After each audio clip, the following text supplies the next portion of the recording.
first and foremost, we'd like to thank everybody for coming out here today. My name is Blake Roberts. I am a sergeant with the Houston Police Department's Homicide Division. I also have with me here today Commander Stephen Spears, also with the Homicide Division, as well as Lieutenant Stephen Hope, in addition to Tim Miller with Texas Equisearch. I am the primary investigator in regards to the disappearance of Nadia Lee.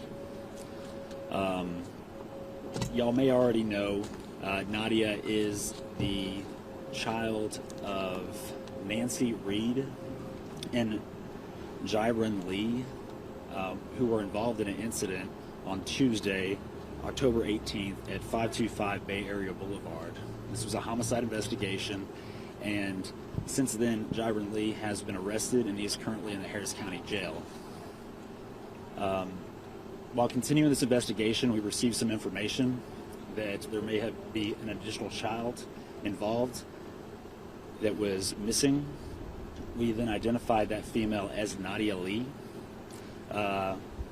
We began reaching out to all of our partners in the community, and we were unable to locate Nadia.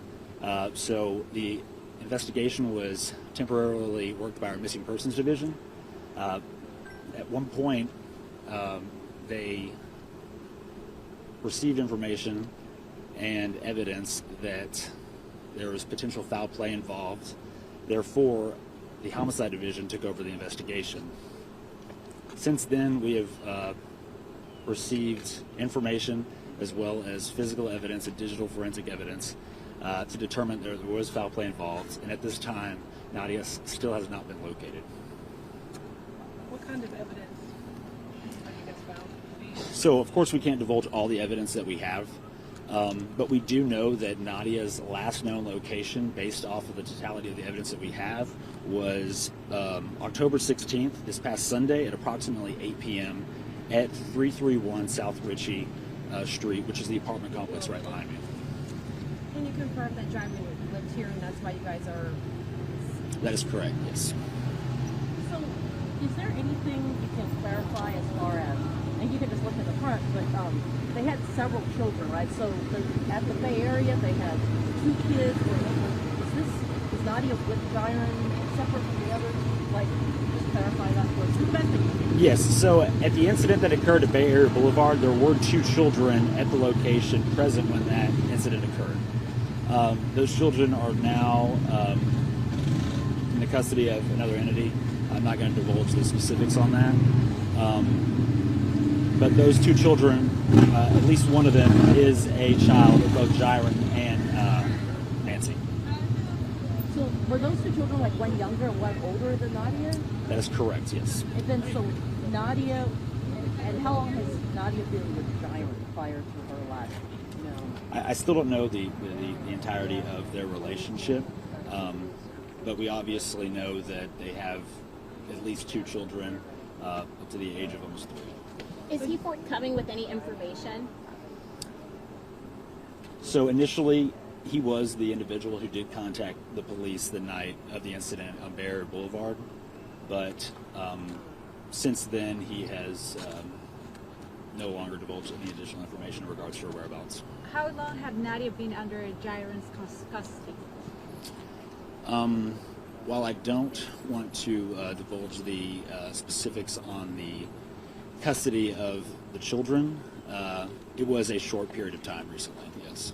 But at this point, you guys do not believe that this little girl is going to be found alive? Would you say that?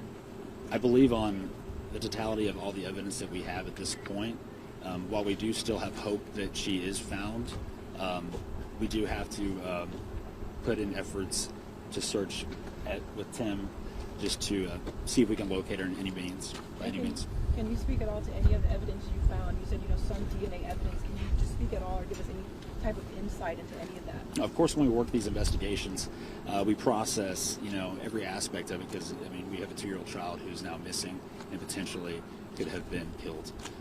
So we have an immense amount of DNA evidence from, the apartment and whatnot, and that's going to take some time to obviously process and go from there.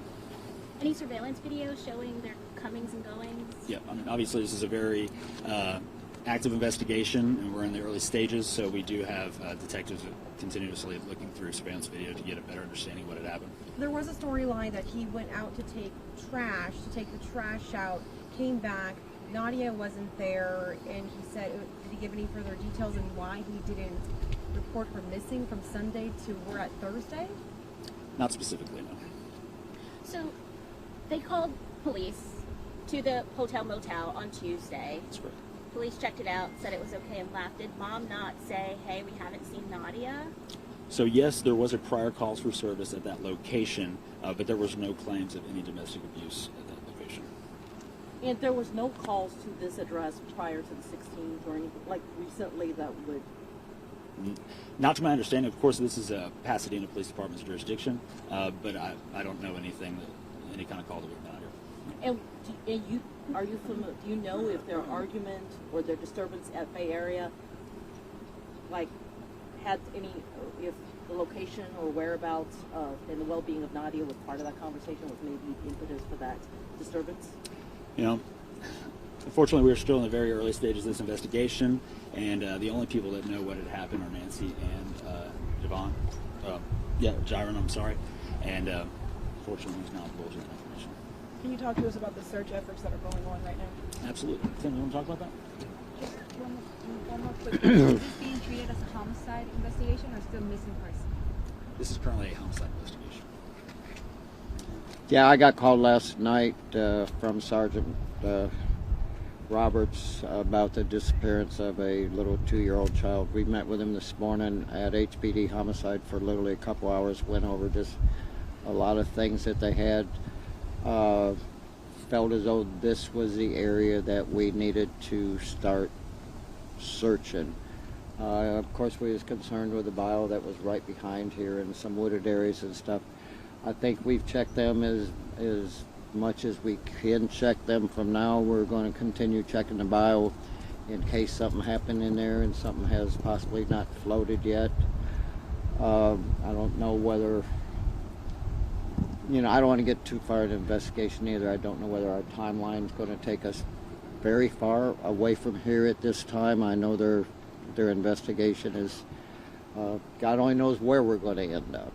You know, I don't know. So, you know, whatever comes up in the investigation, wherever it takes us, that's where we're going to be. But we're going to continue concentrating on this area throughout the day and even may possibly tomorrow, unless the investigation leads us somewhere else. But, Kim, I guess they don't call you for positive, when things are looking positive. You're always here when things are not looking good, and you're trying to find solutions for the family. So, I mean, just your presence, the presence of these volunteers. Well, you know what my fear is in this, and again, I think I shared something with somebody earlier.